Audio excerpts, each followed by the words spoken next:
Hello दोस्तों, मैं Sunil Sutar, junior account assistant Indian railway, आप सभी का अपने यूट्यूब चैनल एसएस क्लासेज पे स्वागत करता हूं। दोस्तों, आरआरबी एनटीपीसी की सीरीज अपने कर रहे हैं। इसमें अपने 3 मार्च की सेकंड शिफ्ट का एग्ज़ाम आज पढ़ेंगे। इससे पहले 28 दिसंबर से लेके 2 मार्च तक की कंप्लीट शिफ्ट का एग्ज़ाम अपने कर लिया है। अगर आपने नहीं टेस्ट लगाए हैं, नहीं देखे हैं, तो प्लेलिस्ट विजिट करें और वहां पर ये टेस्ट आपको सारे के सारे मिल जाएंगे और अपने टेस्ट लगा लीजिए। इसके अलावा दोस्तों, अपने एसएस क्लासेस चैनल पर विजिट करें। यहाँ पर आपको सारी की सारी प्लेलिस्ट मिल जाएगी और अपने अकॉर्डिंग आप अपनी तैयारी कर सकते हैं। और दोस्तों, ये टेलीग्राम चैनल का लिंक दिया हुआ है आपको डिस्क्रिप्शन में भी, इसको जरूर ज्वाइन करें। जो भी क्लास होती है, चाहे वो PYQ की हो, चाहे वो टॉपिक वाइज क्लास हो, तो उसकी PDF मैं इस चैनल पे डालता हूं दोस्तों। ओके, तो चलिए, अगर आप चैनल पे नए हैं तो चैनल को सब्सक्राइब कर लें और बेल आइकन पे क्लिक कर लें। अब चलते हैं दोस्तों अपने पहले सवाल पे। 0.225 और 0.227 के बीच कितनी दशमलव संख्याएं हो सकती है दोस्तों? बहुत कितनी हो सकती है? अनंत दशमलव संख्याएं हो सकती है। नेक्स्ट, यदि एक आयत की लंबाई दुगुनी की जाती है तो उसकी चौड़ाई में क्या परिवर्तन किया जाना चाहिए ताकि उसका क्षेत्रफल समान बना रहे? दोस्तों, ये कह रहा है कि लंबाई है उसको क्या कर दिया, 1 थी पहले, अब कितना कर दिया, 2 कर दिया। ये कह रहा है इसके एरिया में कोई परिवर्तन, चौड़ाई में परिवर्तन किया जाना चाहिए ताकि एरिया समान रहे। तो जो लेंथ इसकी चौड़ाई होगी दोस्तों, वो A से B होगी।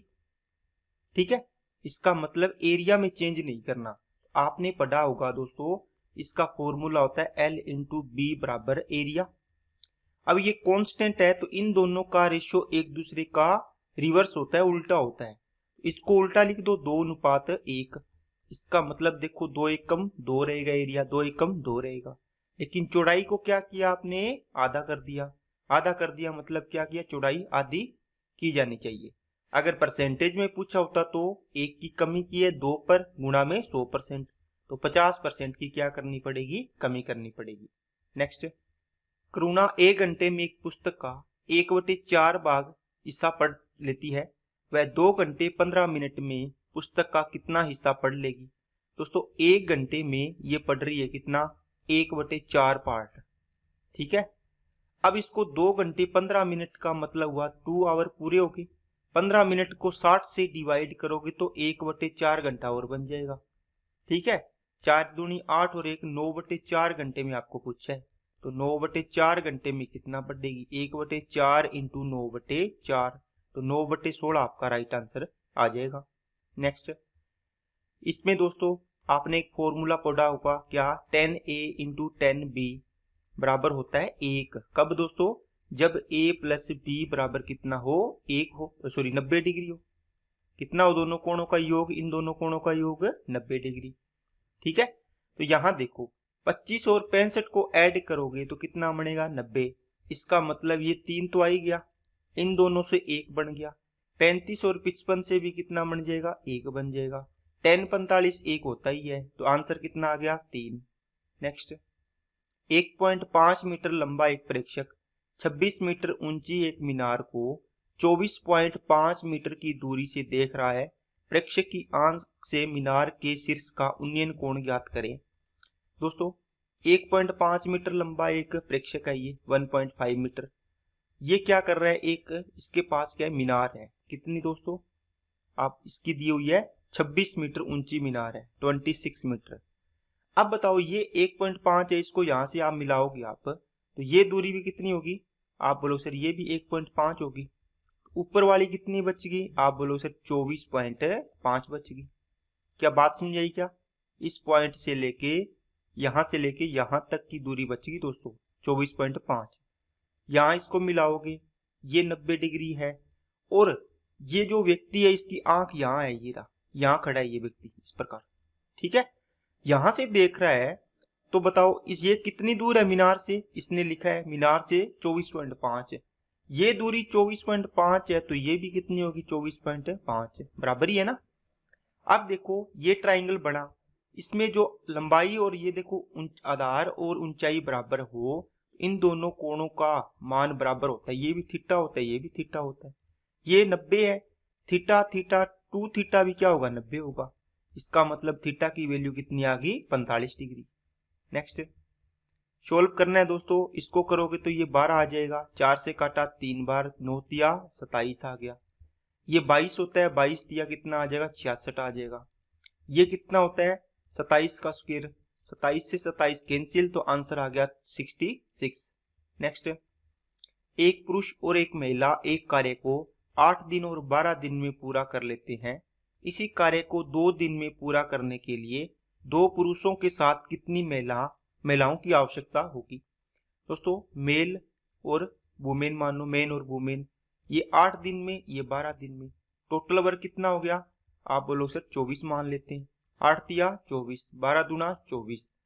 अब ये काम कितने पुरुष लगाए आपने 2, एक पुरुष कितना काम करता है 3, तो 2 पुरुष 6 काम करेंगे, प्लस महिलाएं एक दिन में 2 काम करती है, लेकिन कितनी महिलाएं लगाएं एक्स लगाएं कि टोटल काम कितना हो जाए 2 दिन में कंप्लीट हो जाए, है ना, 2 दिन में कंप्लीट हो जाए। कितना काम है 24 काम है। बस बात समझ आई क्या सभी को। मैंने क्या लिखा है दोस्तों, देखो टोटल वर्क है 24, ये करवाना है। किससे करवाना है 3, 2 आदमी है, एक दिन में 3 काम, तो 2 पुरुष कितने कर देंगे 6 काम कर देंगे। एक पुरुष एक दिन में 3 काम करता है, 3 लड्डू खाता है, तो 2 आदमी कितने लड्डू खाएंगे डेली 6 लड्डू। प्लस अब कितनी महिलाएं एक दिन में 2 लड्डू खाती है एक महिला, तो पता नहीं कितनी महिलाएं हैं। टोटल इनको कितना दिन लगता है 2 दिन लगते हैं। 2 से काटा 12, तो ये 6 इधर आएगा तो 6 बचेगा, बराबर में 2x, तो x की वैल्यू कितनी आ गई 3। इसका मतलब 3 महिलाओं की आवश्यकता होगी। नेक्स्ट 25 छात्रों के एक समूह के प्राप्तांकों का एवरेज 36 है। एक छात्र ने समूह छोड़ दिया, जिसके परिणाम स्वरूप 6 छात्रों ने प्राप्तांकों का एवरेज बढ़कर 37.5 हो गया। इसके तुरंत बाद एक अन्य छात्र उस समूह में शामिल हो गया, जिसके परिणाम स्वरूप प्राप्तांकों का औसत घटकर 37.2 हो गया। छोड़ने वाले छात्र और शामिल होने वाले छात्र के प्राप्तांकों का एवरेज ज्ञात करना है। देखो पहले इसके अंदर कितने थे दोस्तों 25 थे, 25 का एवरेज था 36। अब इसमें से एक छोड़ के गया, उसके जानने से एवरेज 37.5 हो गया। कितना 37.5। इसका मतलब हुआ जो व्यक्ति यहां से एग्जिट किया है वो 36 किलोग्राम का होना चाहिए था, अगर 36 ही होता तो एवरेज। लेकिन क्या हुआ दोस्तों, इसके जाने से एवरेज 37.5 हो गया, मतलब बढ़ गया। मतलब जो बचे कितने व्यक्ति 24 व्यक्ति बचे, एक तो निकल गया ना, यहां चला गया। इसका एवरेज हो गया 37.5, किनका 24 व्यक्तियों का। इसका मतलब एक व्यक्ति को कितने कितने और मिल गए आप बोलो सर 1.5, 1.5। इसका मतलब जो इसने ले रखा था वो इनको वापस मिल गया। अब बताओ 24 व्यक्तियों में 1.5, अब इनको मिला है तो इधर तो कमी हुई होगी। जो 36 था इस व्यक्ति को दे रखा था, ये खुद लेके आया या नहीं आया, कितना लेके आया, इसमें से माइनस करो इसको, कितना आएगा 24, 12 ये 36, ये भी 36 बन गया। 36 माइनस 36 का मतलब हो गया ये तो 0 किलोग्राम का है, सॉरी 0 इसके अंक है ना टोटल। और इसके अलावा दोस्तों इसके बाद क्या हुआ कि इसके जाने से 37.5 हो गया। अब क्या हुआ, एक छात्र और आया तो वो 25 के 25 हो गए वापिस। एवरेज कितना हो गया 37.2 हो गया। इसका मतलब यहां से आप बात शुरू की है, अगर एवरेज 37.5 था, एक व्यक्ति और आया, एवरेज कम हो गया कितने में 25 में। कितना कम हुआ प्रत्येक में, पॉइंट की 3 की कमी हुई। इसका मतलब वो छात्र कम लेके आया है, इनमें कमी होगी ना, अगर वृद्धि होती तो मतलब ज्यादा लेके आता। तो 0.3 एक में कमी हुई तो 25 में इतनी कमी हुई, तो इसमें से घटाओगे कितना आ गया 30 किलोग्राम। इसका मतलब आने वाला छात्र कितने किलोग्राम का आया है 30 का, सॉरी 30 किलोग्राम नहीं है, 30 इसका अंक है ना, नंबर लेके आया है। ये जीरो और इनका एवरेज निकालना है, तो 30 प्लस 0 डिवाइड बाई 2 करोगे, आंसर आ जाएगा आपका 15। बाकी दोस्तों आप इसको ऐसे भी कर सकते हो, 25 का टोटल कितना हो जाएगा, 36 से गुना करोगे टोटल आ गया। फिर 24 से गुणा करोगे किसको, 37.5 से, इनका टोटल आ जाएगा 24 छात्रों का। फिर 25 से गुणा करोगे किसको, 37.2 को, ये टोटल आ जाएगा। यहां से पहले छात्र का आ जाएगा, 0 आएगा, ठीक है।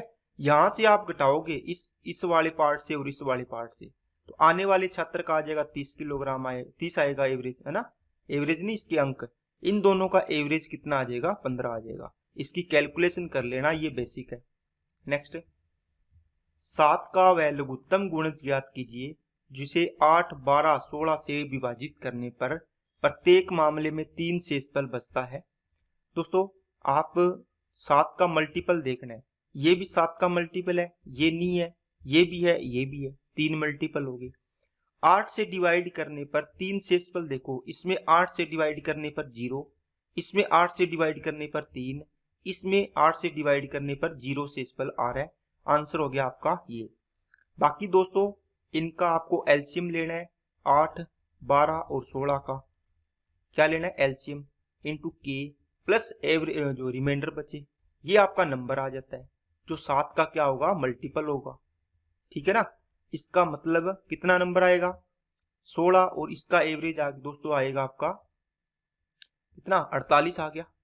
इसका मतलब 48 के प्लस 3 आपका नंबर होगा, ये 7 से डिविजिबल है। अब इसमें के की वैल्यू रख के चेक करना है, तो दोस्तों रफ में चेक कर लिया करो, इसको तोड़ लिया करो, 7 छिके 42 तक तो पूरा पूरा गया, कितना बच गया, 6 के। इसका मतलब इसको लिखो 6 के प्लस का 3 डिवाइड बाई 7। यहाँ के की वैल्यू पुट करके देखो कहां पर 7 का भाग पूरा पूरा जा रहा है, तो 6 एकम 6 और 3 9, 6 दूनी 12 और 3 15, 6 ती 18 और 3 21। देखो अगर के की वैल्यू 3 पुट करते हैं यहाँ पर, तो ये देखो रिमाइंडर 0 आ गया, पूरा पूरा जा रहा है। तो इसका मतलब इस ओरिजिनल नंबर में मान रखो, 48 थी 144 और 3 147 आपका आंसर आ जाता है। नेक्स्ट, ए और बी एक साथ मिलकर 21 दिन में एक कार्य पूरा कर सकते हैं। सी की मदद से वे इस कार्य को 14 दिन में पूरा कर सकते हैं। सी को अकेले कार्य पूरा करने में कितना समय लगेगा, ए प्लस बी 21 दिन। सी की मदद से मतलब ए प्लस बी प्लस सी तीनों मिलकर ये 14 दिन में काम करते हैं। टोटल वर्क दोस्तों 42 मान लिया, 21 दूना 42, 14 तिया 42। तो सी की वैल्यू कितनी आ जाएगी, आप बोलोगे सर तीनों का है 3, इन दोनों का 2, तो इस सी की बचेगी दोस्तों 1। सी से काम करवाना है मतलब टोटल वर्क है 42। ये डेली 1 लड्डू खाता है, तो 42 लड्डू खाने हैं, कितने दिन लग जाएंगे, 42। नेक्स्ट, यदि एक वर्ग की सभी भुजाओं की माप 50% की वृद्धि की जाए तो क्षेत्रफल में होने वाली प्रतिशत वृद्धि, दोस्तों 50 प्लस 50 प्लस 50 इंटू 50 बट्टे कितना आ गया, 100 आ गया। देखो 0 डबल 0 कट गई, 50 100 और 25 125 आपका राइट आंसर आ जाएगा। नेक्स्ट, इसको दोस्तों सोल्व करना है। देखो अब ये क्वेश्चन मार्क है, इधर आएगा तो पॉजिटिव हो जाएगा, इसको यहां से हटा दो। अब देखो 2 और 7 9, 9 में 0 जोड़ा 9, 9 में से ये 5 जाएंगे 4, 4 में से ये 3 भी जाएंगे, 1 बचेगा। अब देखो ऑप्शन सभी में इकाई अंक ये आ रहा है ना, इसको दोस्तों आप जोड़ना है, आप आराम से सोल्व इसको कर सकते हैं। नेक्स्ट, a माइनस बी बराबर 4, ए स्क्र प्लस बी स्क्र 10 है, ए क्यूब माइनस बी क्यूब ज्ञात करें। दोस्तों यहां से आपको क्या करना है, ए क्यूब माइनस बी क्यूब का फॉर्मूला क्या होता है, इसमें से a माइनस बी कॉमन लोगे, अंदर क्या बचेगा, ए स्क्र प्लस का बी स्क्र प्लस का a इंटू बी बचता है। अब बताओ इसमें से क्या है, आप बोलोगे सर ये वैल्यू भी है a square plus b square, a minus b भी है, ए बी नहीं है, आप इससे निकाल लो ना, a माइनस बी का होल स्क्र करोगे तो बराबर होता है a square plus b square plus का माइनस का 2ab। अब देखो ये कितना हो गया, 4 का स्क्र 16, ये कितना है 10 है, ये कितना हो गया 2ab, तो ये आ जाएगा 2ab बराबर आ गया दोस्तों माइनस का 6। ठीक है, ab की वैल्यू कितनी आ गई, माइनस का 3 आ गई। अब ये पुट करो इसमें सारी वैल्यू, a माइनस बी 4 है, ए स्क्र बी स्क्र कितना है 10 है, माइनस ए बी की वैल्यू 3 होगी, -3। 7 7 चौके 28 आपका राइट आंसर आ जाएगा। नेक्स्ट, एक स्कूटर सवार 5 घंटे तक यात्रा करता है। वह पहली आधी दूरी 21 की चाल से, शेष आधी दूरी 24 की चाल से तय करता है। तय की गई दूरी ज्ञात करें।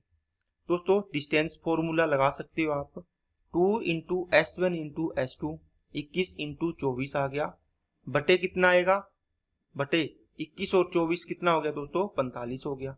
इंटू में टोटल टाइम कितना, 5 घंटे लगा। तो 5 से काटा 9 बार, 3 तिया 9, 3 साते 21, 3 से काटा 8, तो 7 दूनी 856 दूना 112 किलोमीटर आपका आंसर आ जाएगा।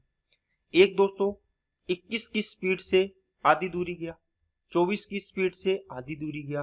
देखो डिस्टेंस सेम है ना, डिस्टेंस बराबर स्पीड इंटू टाइम, ये सेम है, तो इन दोनों का रेशियो एक दूसरे का उल्टा होता है।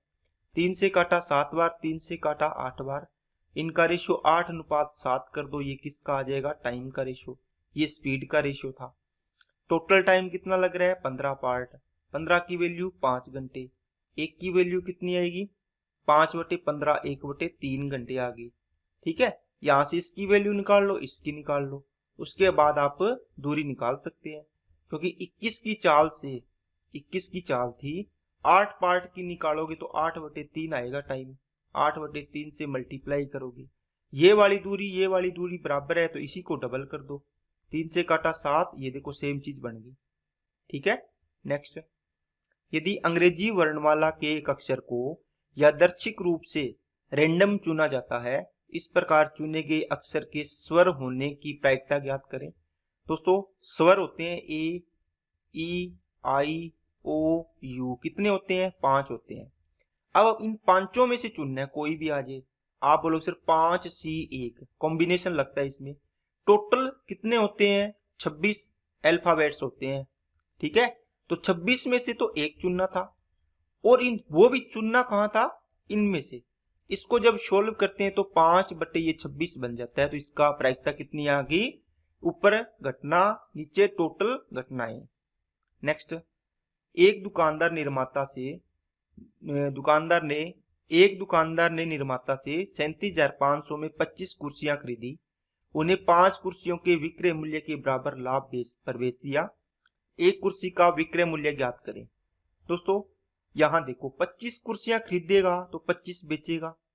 ठीक है, अगर मान लो एक कुर्सी का एसपी 1 एसपी है, तो 25 का एसपी कितना हो गया, 25 एसपी विक्रय मूल्य बन गया, और 25 खरीदी थी तो 25 का सीपी के अकॉर्डिंग इसका प्राइस हो गया कितना, इनका डिफरेंस करेंगे विक्रय मूल्य माइनस क्रय मूल्य, तो क्या आएगा, प्रॉफिट आएगा। कितनी कुर्सी के बराबर, 5 के बराबर, और 5 किसकी है, विक्रय मूल्य है, मतलब 5 एसपी के बराबर लाभ हुआ है। अब इसको सोल्व करोगे तो यहां बचेगा 20 का एसपी बराबर आएगा दोस्तों 25 सीपी आ गया। यहां से 5 5 25, 5 से काटोगे कितना, 4 बार, तो सीपी एसपी का रेशियो यहां से कितना आ जाएगा, आप बोलो सर सीपी और एसपी का रेशियो आ गया 4/5। ठीक है, अब देखो यहां 25 कुर्सियां खरीदी 37,500 में, ये प्रत्येक कुर्सी का प्राइस है, प्रत्येक का, एक कुर्सी का मूल्य 4 है, ये 5 है विक्रय मूल्य ना, तो आप यहां से 25 का ये है टोटल 37,500, एक का निकाल लो कितना आएगा विक्रय मूल्य, 25 की वैल्यू 25 एकम 25, 25 1500 आ गई, इसका मतलब 1500 रुपये क्रय मूल्य है आपकी एक चेयर का, एक चेयर के बराबर कर दो 1500, ये इसका कितना गुना है, 375 गुना, इसका भी 375 गुना कर दो, कितना आएगा, 5 5 25, देखो इकाई अंक 5 वाला एक ही ऑप्शन है, आंसर हो जाएगा। नेक्स्ट, 50,000 रुपए की राशि पर एक निश्चित ब्याज दर पर 5 वर्ष का साधारण ब्याज 20,000 है, ब्याज की दर ज्ञात कीजिए। दोस्तों 5 साल का साधारण ब्याज 20,000 है, तो एक साल का कितना आएगा, आप बोलो सर 5 से डिवाइड कर दो, कितना आ जाएगा, 4,000 रुपये आ जाएगा। कितने साल का, एक साल का, आपको 4,000 रुपये ब्याज मिला एक साल का, किस पर, 50,000 रुपये पर, गुना में कितना, 100%। ठीक है कि नहीं है, इसको काटोगे तो आपका 8% आंसर आ जाएगा। नेक्स्ट, एक आदमी ने 50 रुपए में 5 के भाव पर कुछ सेब खरीदे, फिर उसने उतने ही सेब 50 रुपए में 6 के भाव से खरीदे, यदि वह खरीदे गए सभी सेबों को 100 रुपए में 11 के भाव पर बेचता है तो उसे कितने प्रतिशत का लाभ या हानि हुई। दोस्तों आपको यहाँ पर इस तरीके इसके बहुत सारे यहाँ लगा सकते हो। एक तरीका आपने पढ़ा है क्या कि ऊपर रुपए नीचे वस्तु। 50 रुपए में आपने पहले खरीदे 5 सेब खरीदे, ऊपर रुपए आ गए, नीचे सेब वस्तु आ गई। फिर आपने ये बोला कि 50 रुपए में 6 के भाव से उतने ही सेब फिर खरीदे, तो 50 रुपए में 6 के भाव से उतने ही सेब फिर खरीदे। कितने खरीदे? 50 रुपए में 6 के भाव से। अब बताओ यहां पर क्या आएगा? यहां पर बोलोगे सर 100 रुपए में आपने 11 सेब खरीदे हैं, 100 रुपए में 11 के भाव से। अब यहाँ पर एक बार खरीदा, 2 बार खरीदा, इसका मतलब यहाँ पर 2 का मल्टीप्लाई कर दो। ठीक है, अब इसको सोल्व करो। 50 50 कॉमन आके कट जाएगा, यहाँ 2 आ गया, और इनको सोल्व करो 1/5 1/6, तो 6 और 5 11 बटे कितना आ जाएगा दोस्तों? ये आपका आ जाएगा 30। आप बोलोगे सर यहाँ ठीक है, यहाँ पे आ जाएगा 4/11 आ गया। अब देखो इनको क्रॉस मल्टीप्लाई किया, ये 121 हो गया, ये 30 चौके 120 हो गया। 1 रुपए का लॉस हुआ है किस पर? 121 पर। गुणा में 100, तो ये 100 यहाँ गुणा कर दो। इतने परसेंट की क्या हुई है? हानि हुई है। तो आंसर आ जाएगा आपका 1 नंबर। ठीक है। एक दोस्तों तरीका और होता है, आपने 5 सेब खरीदे 50 रुपए में, आपने 6 सेब खरीदे कितने में? 50 रुपए में। ठीक है, अब देखो ये भी सीपी ये भी सीपी, आप पहले सेम तो बनाओ ना, इनको सेम बनाना पड़ेगा आपको। इसका मतलब ऊपर वाले में आपने गुणा कर दिया दोस्तों, किसका? अलग से बता देता हूं। देखो 5 सेब खरीदे आपने कितने में? 50 के भाव से, और 6 50 के भाव से। ये रुपए है, ये वस्तु है, आर्टिकल मान लो। अब देखो यहाँ 5 यहाँ 6, उसने बोला था उतने ही सेब, मतलब बराबर, यहाँ भी बराबर थे दोनों जगह, तो यहाँ बराबर कर लो। 6 से गुणा करो इसको 5 से, तो करो कितना आएगा? आप बोलोगे सर ये 30 सेब खरीदे हैं, 6 5 30, कितने में? 6 से किया तो 500, 300 रुपए में। ठीक है, और ये 30 सेब खरीदे हैं, 5 5 25, 250 रुपए में। बात समझ में आई क्या? अब दोस्तों टोटल आपने कितने हो गए? 30 और 30 60 सेब खरीदे हैं 550 रुपए में। ये हो गया आपका सीपी। अब आपका एसपी कितना है? आप बोलोगे सर हमने 11 सेब खरीदे हैं 100 रुपए के हिसाब से। कितने सेब है? 11 सेब खरीदे हैं 100 रुपए के हिसाब से। आप दोस्तों यहाँ रेशियो बना सकते हो, इनका कटता है तो काट लो क्योंकि रेशियो है। अब इन दोनों को सेम बनाओ, क्योंकि जितने खरीदे आपने 2 बार में उतने बेचे हैं। इन दोनों को फिर सेम बना लो। इसका मतलब इसको 11 से गुणा करो, देखो इसको 6 से करो। ठीक है, तो ये कितना बनेगा? 11 छिके 66, और ये हो जाएगा दोस्तों आपका 11 5 55, और 11 5 55 और 5 60 हो गया। ये 11 छिके 66, और ये हो गया दोस्तों 600 रुपए। क्या बात समझिए क्या? अब देखो 5 रुपए का आपने, देखो 605 रुपए में खरीदे आपने, 600 में बेचे आपने, 5 का लॉस किस पर? 605 पर, गुणा में 100। इसको सोल्व करोगे तो आपका 100/121% की हानि आ जाएगी। नेक्स्ट, एक विद्यार्थी को परीक्षा में उत्तीर्ण होने के लिए 40% अंक प्राप्त करना आवश्यक है। 70 अंक प्राप्त किए, 20 से अनुत्तीर्ण हो गया, पूर्णांक ज्ञात करो। 70 अंक ले लिए, 20 से फेल हो गया, मतलब इसको 90 अंक लेने थे, और वो किसके बराबर है? 40% के इक्वल है। किसके? 90 के। 100% की वैल्यू निकालनी है दोस्तों, तो 90/40 इंटू 100, इसको सोल्व कर लो, आपका आंसर आ जाएगा 225। नेक्स्ट, 6 वर्ष बाद सुनील की आयु कमल से 2 गुनी हो जाएगी। 2 वर्ष पहले उसकी आयु कमल से 4 गुनी थी। कमल की वर्तमान आयु बताओ। दोस्तों 3 कंडीशन बनती है अपनी, बस ये लिखना होता है, समझ जाओगे आप। 2 वर्ष पहले की बात कर रहा है, क्या हो गया? उसकी आयु मतलब सुनील की आयु कमल की आयु की 4 गुनी थी, इसकी 1 थी तो इसकी 4 होगी। 6 वर्ष बाद मतलब आज से 6 साल बाद, ये पहले था 2 वर्ष, कितनी थी? 6 वर्ष बाद सुनील की आयु कमल से 2 गुनी। कमल की आयु 1 है तो इससे 2 गुनी हो जाएगी। अब इनका डिफरेंस देखो कितना? 1। यहाँ कितना है? 3 है। दोनों में डिफरेंस सेम बना लो, यहाँ 3 का मल्टीप्लाई कर दो इस वाले रेशो में। कर दिया आपने? ठीक है। अब यहां से ये देखो दोस्तों, क्या देखो 1 से कितना हो रहा है? 3 हो रहा है, मतलब 2 पार्ट प्लस हो रहा है। यहाँ देखो 6 और 2 8 हो गया, ठीक है। इनका डिफरेंस करना होता है, एक नेगेटिव एक पॉजिटिव है तो जुड़ जाते हैं। मतलब 2 की वैल्यू कितने साल के बराबर होगी, 8 साल की। 1 की वैल्यू 4 साल, 1 की वैल्यू कितनी आएगी, 4 साल। आपको क्या पूछा है, कमल की वर्तमान आयु, तो ये तो 2 साल पहले थी, तो यहां पर कितनी होगी इसकी, 4 और 2 6 साल। इसका मतलब कमल की आयु आ गई 6 वर्ष। नेक्स्ट, एक समबहुभुज का प्रत्येक आंतरिक कोण 140, बहुभुज की भुजाओं की संख्या। दोस्तों internal plus external angle total होता है 180 डिग्री। एक ये 140 है तो एक्सटर्नल कितना हो जाएगा, 40 डिग्री बचेगा। आपको भुजाओं की संख्या निकालनी होती है तो 360 डिग्री बचते एक्सटर्नल एंगल डिवाइड करते हैं, कितना आ जाएगा, 9 आंसर आ गया। नेक्स्ट, पति और पत्नी के वेतनों का औसत 65,000 है, उनके वेतनों का क्रमशः अनुपात 15-11 है, पत्नी का वेतन ज्ञात कीजिए। दोस्तों पत्नी कहाँ है, इसमें देखो दूसरे वाला 11 का मल्टीपल चेक कर सकते हो। जब आप चेक करोगे तो आपको 2 मल्टीपल मिल जाएंगे, है ना, तो कोई फायदा नहीं होगा, ठीक है।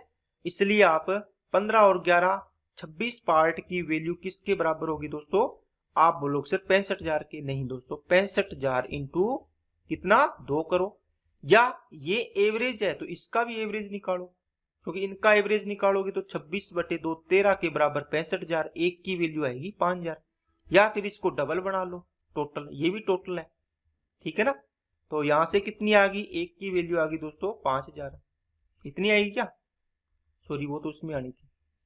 13 से काटा 2 बार, 13 से काटा 5 बार, ठीक है, और 2 से 2 काट दिया, मतलब 5,000 ही आनी थी। अब क्या किया, पत्नी का तो 11 से गुणा कर दो, कितना आ जाएगा 55,000। नेक्स्ट, एक ठोस गोलाकार गेंद का आयतन 38,808 सेंटीमीटर क्यूब है, उसकी त्रिज्या ज्ञात करो। ठोस गोले का आयतन क्या होता है, 4/3 पाई आर क्यूब होता है, बराबर 38,808 हो गया। यहां से दोस्तों कटिंग करो इसको, 4 निम 36, 2 4 7 28, 0 4 दूनी 8, ये पाई है तो आर क्यूब यहां रख लो, तो 97,02 इंटू में आ जाएगा 3, इंटू में आ जाएगा 7 और नीचे चला गया 22। इस पाई को 22/7, 7 ऊपर चला गया, 22 से काट दो, 22 दिए 66, 22 चौके 88, 7 और 2 9, 22 चौके 88 और 22 एकम 22। देखो 7 दिया 21, ये भी 21 का स्क्वायर है, मतलब 21 की क्यूब बन गया। आर की वैल्यू कितनी आ गई 21, तो आपका राइट आंसर हो जाएगा 1 नंबर। नेक्स्ट, एचसीएफ याद करना है दोस्तों, एचसीएफ इन तीनों का निकाल लो, आसान है, 3 आ जाएगा। नेक्स्ट, x+1 x+2 इसका गुणनखंड है, a और b का मान निकालो। दोस्तों अगर गुणनखंड है तो x बराबर -1 रख दो और x बराबर -2 रख के 2 बार 2 इक्वेशन बनेगी, उन 2 इक्वेशन को सोल्व कर लेंगे, अपने a और b की वैल्यू आ जाएगी। पहले आपने x बराबर -1 पुट किया, करो पुट, कितना आएगा, आप बोलोगे सर -x³ हो जाएगा, x की वैल्यू तो रखी थी ना, तो -a बन गया। फिर यहां पर रखोगे तो पॉजिटिव का 3 आएगा, यहाँ -1 तो -b आ गया, बराबर कितना 0 आ गया। तो यहां से क्या बन गया, a प्लस का b बराबर कितना आ गया 3, ये -a -b में बराबर ले गया और 3 इधर रख लिया, तो a प्लस b बराबर 3 आ गया। अब ये पुट करो, माइनस का तो ये हो जाएगा -2 की क्यूब 8, तो माइनस का कितना हो गया 8 है, और ये 2 दुए 4, तो 4 ये कितना हो गया 12 हो गया, प्लस का माइनस का 2b हो गया बराबर 0। इसको भी लिखो, 2 कॉमन लेके कट जाएगा, क्या 6 बचेगा, 1 बचेगा, 4 बचेगा, ये आ जाएगा 4a माइनस प्लस का b और बराबर में 6 आ गया। अब यहां से a और b निकालना है, इनको सोल्व कर लो, माइनस कर दो माइनस कर दो माइनस कर दो, b कट गया, माइनस का 3a इक्वल टू माइनस का 3, तो a की वैल्यू आ गई 1, a की वैल्यू 1 वाला एक ही ऑप्शन है, दूसरे को निकालने की जरूरत नहीं है आपको। नेक्स्ट, इसको सोल्व करना है दोस्तों, ये तो सिंपल है, इसको इनको और इनको सोल्व किया, 10 में से 2 गया 8, 8 और 5 13, और ये 1/5 1/5 प्लस और माइनस कट जाएंगे, तो आंसर ओनली 13 रह जाएगा। नेक्स्ट, 9 से काटा 5 बार, अब 9 और 5 14, माइनस का 8 माइनस माइनस प्लस हो गया, 8 चौके 32 हो गया, तो आंसर आ गया 46। नेक्स्ट, पहली 10 विषम प्राकृत संख्याओं का माध्य। दोस्तों जो ओड नंबर होता है, विषम संख्याएं होती है, उनका माध्य n होता है, क्योंकि उनका टोटल होता है सम n विषम संख्याओं का, प्रथम n विषम संख्याओं का टोटल होता है n स्क्वायर। n से डिवाइड कर देंगे तो एवरेज n आ जाएगा, तो 10 का कितना हो जाएगा 10। नेक्स्ट, कितने प्रतिशत वार्षिक चक्रवृद्धि ब्याज की दर पर 57,600 रुपए की राशि एक वर्ष में बढ़कर 72,900 रुपए हो जाएगी, जबकि ब्याज की गणना अर्धवार्षिक चक्रवृद्धि आधार पर की जाती है। दोस्तों 57,600 रुपए की राशि ये हो रही है 72,900 रुपए। यहां से रेशियो बढ़ाओ, कितना बन गया 576, अनुपात आ गया दोस्तों कितना 729 आ गया। अब देखो कितने परसेंट आपको रेट पूछी है, जबकि ब्याज की गणना अर्धवार्षिक है, इसका मतलब एक साल का टाइम कितना हो जाता है अर्धवार्षिक में 2, इसका मतलब ये 2 साल में धन हुआ है। समझ में आ गई क्या? एक साल में कितना हुआ होगा, इनका रूट कर दो कितना आ जाएगा, इसका मतलब ये 24 का 24 आ जाएगा, इसका वर्गमूल, इसका वर्गमूल कितना आएगा दोस्तों, कितना आएगा 26, 27 का स्क्वायर होता है 729। अब देखो यहां से कितना आपको ब्याज मिला, 3 से कट रहा है क्या, काट दो, काटना है तो नहीं तो यही देखो 3 रुपए किस पर 24 पर, गुणा में 100%। अब ये जो चीज आई है ना, ये आपकी रेट आई है दोस्तों अर्धवार्षिक R/2 आई है, क्योंकि अगर टाइम को आपने 2t किया है तो R को आपने क्या किया होगा, आधा किया होगा, R/2 किया होगा, ठीक है ना अर्धवार्षिक में। तो 3 से 8 कितना 8 बार, और इसका R/2% बराबर आ गया 12.5%। 1/8 12.5 होता है ना, ये 2 का मल्टीप्लाई कर दो कितना आ जाएगा 25% आंसर आ जाएगा आपका। नेक्स्ट 8 से काटा 40 बार, फिर 4 दूनी 8 आ जाएगा, ये 2 एकम 2 कट जाएगा, ऊपर बच गया 40, नीचे 5 से काटोगे 9 बार, 9 से इसको काट दोगे 20, 20 में से 4 गया 16, तो 8 5 40, 8 दूनी 16, तो 5/2। तो दोस्तों ये आपकी क्लास थी, कंप्लीट होती है, सभी क्वेश्चन कर लिए हैं। अगर दोस्तों आपको क्लास अच्छी लगी है तो लाइक करना, चैनल को सब्सक्राइब नहीं किया तो चैनल को सब्सक्राइब करें, बेल आइकन पे क्लिक कर लें, जिससे आपको वीडियो की नोटिफिकेशन समय पर मिलती रहे। और दोस्तों अगर आपको कॉन्सेप्ट अच्छा लगा है, चीजें समझ में आई है, पेपर करवाने का टेक्निक अच्छी लगी है, तो कमेंट करके जरूर बताना कि आपको क्लास में कैसे लगी है। ओके दोस्तों आज के लिए इतना ही। Okay, thank you.